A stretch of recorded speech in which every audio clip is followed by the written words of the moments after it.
Kolaborasi memperkuat perekonomian daerah, BPR Kanti gelar Temu Wirasa Stakeholder Gathering 2024 dibuka PJ Gubernur Bali, targetkan aset tembus 1 triliun di 2025. Pesan yang ingin kita sampaikan adalah dengan acara stakeholder gathering BPR Kanti ini, Temu Wirasa ini adalah kita ingin menyatukan dalam satu momentum kebetulan kita habis pilkada ya. Nah sini kan banyak tokoh-tokoh dari lintas partai juga ada ya, dan apalagi kita mohonkan Pak Prof. Effendi Ghazali pakar politik.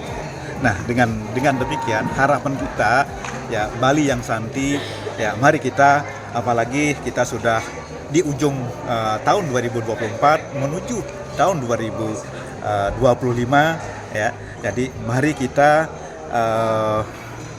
meninggalkan apa yang terjadi tahun 2024, tahun politik. Kita sudah diberikan pengarahan oleh Prof. Effendi Ghazali untuk tetap semangat di tahun 2025. Dan apalagi di samping politik kita sudah clearkan, kita harapkan lagi tidak ada lagi friksi-friksi di masyarakat. Dan tidak hanya demikian, kita akan kembali kepada kehidupan normal biasa, di mana Bali, perekonomian Balinya kuat karena pariwisatanya kuat, karena adat dan budayanya kuat, itu adalah dikawal oleh desa adat. Nah oleh karena itu kita menghadirkan keynote speech dari Pak Kajati, Pak Dr. Ketut Sumodano agar memberikan pengarahan, pemahaman, semangat kepada prajuru desa adat bahwa fokus terhadap apa tugasnya masing-masing, dan mari kita benahi kaitan bahwa apa yang terjadi yang ada di masyarakat terkait dengan pengayah di prajuru dengan diberikan pembekalan oleh Pak Kajati. Nah ini akan menjadi semakin terang sehingga tidak ada keraguan untuk ngayah di Bali ini. Dan tadi sudah dijelaskan sampaikan oleh Pak Kajati bahwa ke depan harus ada kolaborasi bagaimana ketika ada hal-hal yang terkait dengan persoalan-persoalan di masyarakat. Kajati Bali sudah membuka diri mengundang para bendesa adat melalui MDA dalam suatu pertemuan berikutnya. Nah ini kita ingin ini yang akan terjadi Ada pemahaman, ada keyakinan, ada rasa percaya diri dari prajuru desa adat, terutama di Bandesonya, untuk tetap melakukan aktivitasnya seperti biasa tanpa ada suatu ketakutan. Yang jelas jangan melanggar hukum. Nah, apa yang terjadi dengan pelanggaran hukum itu tidak lepas dari adanya perarem, adanya ketentuan WKWIK dan sebagainya, dan tentunya keberadaan MDA adalah bagaimana ada memberikan suatu way out terhadap kajian terhadap hasil dari perarem dari pembuatan WKWIK di desa adat agar supaya memiliki dasar kajian yang kuat, sehingga tidak menjadi melanggar hukum ketika dalam implementasinya Nah jadi ini yang kita harapkan, desa adat kuat, pariwisata adat dan budaya Bali menjadi kuat. Nah tentu akhirnya perekonomian Bali semakin kuat. Nah harapan kita dengan menghadirkan tokoh-tokoh di Bali, para pengusaha-pengusaha di Bali, harapan kita adalah ayo dong kita mesti tahu diri, berbalas budi bahwa keberadaan kita, suksesnya kita berusaha di Bali tidak lepas dari perekonomian Bali yang kuat dari pariwisata dikuatkan oleh desa adat. Mari kita support keberadaan desa adat agar Bali setara rakyat. Nah, bahwa pertumbuhan kita year of year per Oktober itu memang mencapai 13,5%, hampir 14%. Nah, itu tidak terlepas dari bahwa dalam kondisi ini kita mesti melipat gandakan upaya kita.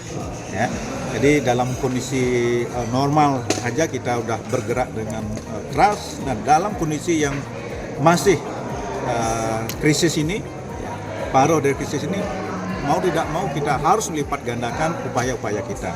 Nah, apalagi dengan kita sudah melaksanakan breakdown terhadap rencana bisnis Bank BPR Kanti di tahun 2025 nanti, kita berharap tembus di aset 1 triliun Nah, itu upaya kita, semangat kita bahwa ketika kita memiliki cita-cita ya bahwa kita akan menembus aset 1 triliun, tentu segala upaya utama dalam hal penyiapan sumber daya manusia, peningkatan kompetensi dari sumber daya manusia di dalam BPR Kanti itu wajib dikedepankan. Nah, keberadaan kita dengan menjalin kerjasama dengan BPR, koperasi, dengan para pengusaha-pengusaha, itu harapannya kita adalah bagaimana ke depan kita bersama-sama ya.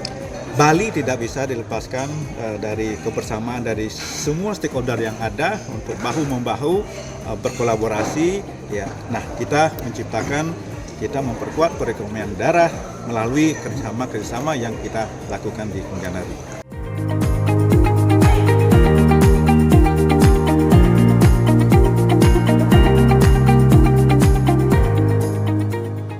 Di BPR Kanti dari tahun 2011 kita sudah fokus dalam hal penyiapan terhadap core banking system.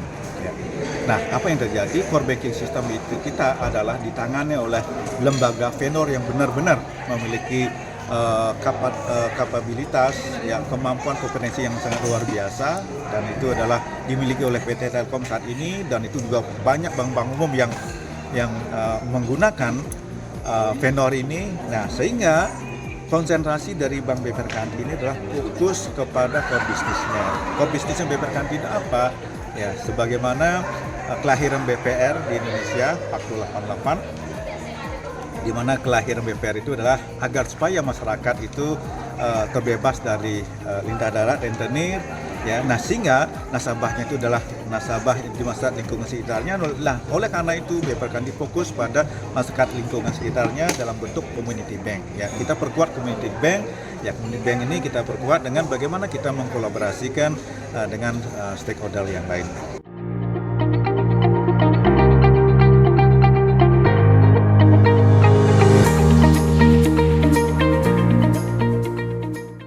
Masih di angka 725 miliar. Harapan kita di akhir Desember ini kita bisa mencapai aset di 800 miliar. Nah, sehingga untuk di tahun depan dengan segala kemampuan kita, dengan segala upaya kita, harapan kita bisa kita tembus di aset 1 triliun nanti. Ya, untuk target pembiayaan tahun depan ya, kami memang ketika masa krisis di mana lembaga keuangan, BPR, koperasi, ya maupun lainnya, bahkan ada yang menyetop penyaluran kredit, ya kami merasa bahwa kondisi ini sangat fatal ketika dibiarkan. Ya. Jadi ini persoalan waktu. Ya, persoalan waktu itu apa? Ketika persoalan waktu tidak ada yang memberikan kredit kepada UMKM, ya, itu persoalan waktu semua akan mati. Ya, dan akhirnya yang hidup hanya yang kuat-kuat saja, ya, jadi kuat-kuatan. Nah, oleh karena itu saya sebagai putra daerah merasa terpanggil untuk itu, ya, bagaimana dengan kemampuan, dengan skill, ya, dengan pengalaman yang ada. Nah, tentu dengan rambu-rambu yang ada, kita sebagai bankir mengedepankan prinsip kehati-hatian. Nah, tentu dengan pengalaman kita pada saat itu memberikan kredit yang sebesar-besarnya terutama kepada lembaga keuangan. Kenapa? Karena ketika kita akan membiayai langsung, tentu ini adalah habis nafas kita, ya. Karena tidak banyak yang bisa kita jangkau ketika kita membiayai nasabah langsung. Nah, oleh karena itu, ya kami mengkaji bahwa ini untuk, ya, sebagai putra daerah merasa terpanggil dan bisa memberikan arti kepada daerahnya, mau tidak mau yang harus dilakukan itu adalah memberikan kredit kepada lembaga keuangan. Ya, BPR, koperasi, ya, dan mereka lah yang menyalurkan kepada UMKM-nya secara langsung. Nah, itu kami bisa berikan kredit sampai 15 miliar, ya, mensupport keberadaan dari BPR koperasi. Nah, sehingga BPR koperasi itu fokus kepada pembiayaan kepada UMKM. Nah, itu yang terjadi di tahun masa krisis, terutama di tahun 2022, di mana pertumbuhan kredit kita hampir 50%, dan itu tidak lepas bagaimana kita membantu lembaga keuangan yang ada, BPR koperasi, ya, dan itu untuk mempercepat penyalurannya. Nah, dengan demikian, tentu, ya, ketika kita membiayai BPR dan koperasi, tentu tidak bisa dipersamakan di sisi suku bunga kepada nasabah langsung. Nah, harapan kita, mari kita berkolaborasi, bukan saatnya lagi kita adalah bersaing dengan lembaga-lembaga keuangan yang ada, mari kita berkolaborasi, dan kita sudah buktikan di tahun 2021 ya, kita mengundang lembaga keuangan mikro yang ada, BPR, Koperasi, LPD di masa pandemi Covid ya 2021 itu kita ya mengarahkan di Hotel Balibit pada saat itu.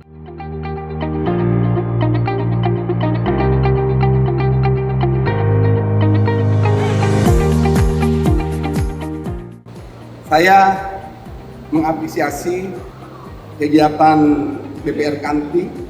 Tadi disampaikan ini secara konsisten tiap tahun menyelenggarakan stakeholder gathering sebagai bentuk transparansi, komitmen, dan sinergi dalam membangun hubungan yang saling menguatkan antara institusi keuangan, masyarakat, dan para pemangku kepentingan.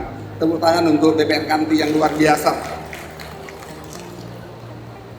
Dari apa yang saya ikuti, ini BPR Kanti telah memainkan peran tidak sekedar hanya menjadi institusi keuangan, tetapi melalui berbagai produk unggulannya dan CSR-nya telah menjadi mitra sejati masyarakat yang mampu menggerakkan perekonomian masyarakat Bali dalam mewujudkan kesejahteraan bersama. Terima kasih BPR Kanti. Termasuk kegiatan pada hari ini, pengundian tabungan arisantu tentu dimaksudkan tidak hanya sebagai event untuk selebrasi bagi para pemenang, tetapi merupakan simbol bagaimana kebersamaan dan kepercayaan mampu menghadirkan manfaat nyata. Menurut pandangan saya, apa yang dilakukan BPR Kanti adalah bagian dari semangat ngerombel, membantu menyelesaikan persoalan yang ada di sekitarnya. Terima kasih kepada BPR Kanti yang telah berkontribusi nyata dalam menggerakkan perekonomian Bali, melakukan upaya nyata membantu menyelesaikan persoalan-persoalan kesejahteraan sosial di tengah masyarakat. Saya juga sangat senang, surprise, mendapat laporan beberapa waktu lalu BPR Kanti ada juga melakukan kegiatan untuk mengangkat harkat dan memuliakan wanita Bali. Ini luar biasa beliau, Pak. Saya bangga sekali, memang wanita Bali adalah wanita yang luar biasa, begitu penuh bakti ya, pada keluarga, masyarakat. Ini saya senang sekali. Makasih Pak Dirut, dia sosok yang luar biasa. Saya mendukung apa yang dilakukan BPR Kanti dan berharap peran aktif dalam pemberdayaan ekonomi masyarakat membantu menyelesaikan persoalan kesejahteraan sosial yang ada di sekitar kita terus dilakukan. Mari kita terus perkuat kolaborasi antara dunia usaha, pemerintah, dan masyarakat untuk menjaga stabilitas ekonomi dan memajukan kesejahteraan Bali. Kita patut bersyukur. Tadi juga sudah disampaikan oleh Kepala Perwakilan OJK Provinsi Bali, bagaimana pertumbuhan ekonomi Bali astutar kita di atas rata-rata nasional, inflasi juga terjaga di kisaran 2,5, dan dapat saya sampaikan juga hampir semua capaian pembangunan ekonomi makro Bali itu lebih baik atau di atas nasional. Tepuk tangan untuk semuanya. Ini kerja keras semuanya, kerja bersama dari semuanya.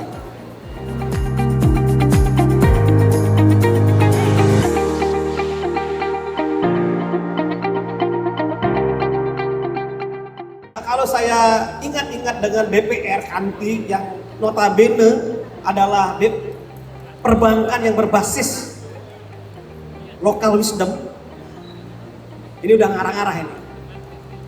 Local wisdom, tentunya kita harus ingat bagaimana kita menjaga kearifan lokal yang ada di Bali. Bener nggak? Sehingga di sini ada Pak Ide Pendingsir ya, sebagai ketua MDA yang saya banggakan.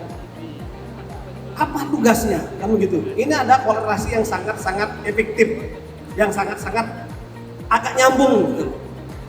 Kenapa saya bilang demikian? Karena kalau tidak dijaga keajegan Bali ini, bagikan wanita yang cantik tanpa C dan laki-laki tanpa L. menjadi barang antik dan jadi aki-aki. Ini harus dijaga terus ini. Maka dari itu saya memberanikan diri untuk hadir di sini di depan para tokoh sekalian.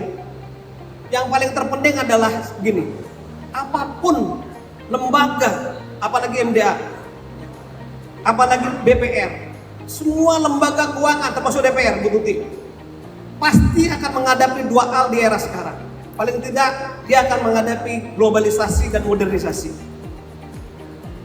Globalisasi terkait dengan geopolitik, terkait dengan bioekonomi, terkait dengan akulturasi budaya.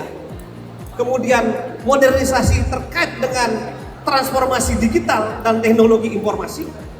Dan semua ini adalah mau tidak mau, suka tidak suka, kita harus adaptif, agile, dan menyesuaikan apa yang ada seperti sekarang ini. Ini katanya Bang Effendi Ghazali. Sehingga apa yang harus dipersiapkan, tadi saya dengar luar biasa, yang perlu dipersiapkan adalah literasi. Literasinya harus banyak.